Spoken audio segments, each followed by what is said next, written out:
গায়ত্রীর birthday খাওয়ানটা যে mutton আর বিরিয়ানি সবাইকে দেখাও আর সবাইকে হ্যাপি নিউ ইয়ার।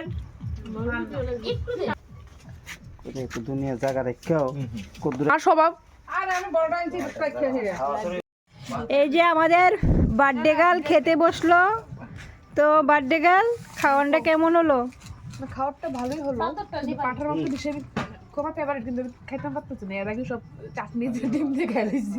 ও আচ্ছা আচ্ছা। আর এখানে মাসি বসলো। মাসি খাওয়াটা কেমন হয়েছে? খুব ভালো হয়েছে। আর এখানে আমাদের মামি মানে একদম এতটা পরিশ্রম করেছে আমাদেরকে খাওয়ানোর জন্য।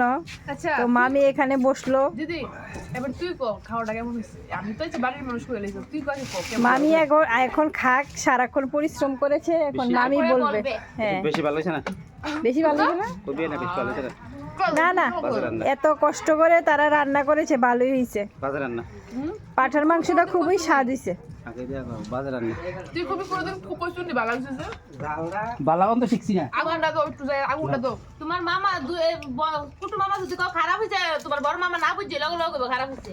বাবুর এমন অভ্যাস আছে, একজনকে কোদার নাম বড় তো এমন হয় যে কবে এটা মানে বিশ্বাস খাই আছে একদিন। ঠিক আছে, খাওয়া দাওয়া করো। একটু কেমন হয়েছে না? সে রান্না করছে, আমি করেছি, আমার মা না না এটা রান্না করছে, কিন্তু খুব টেস্টি হয়েছে। খাও, ঠিক আছে।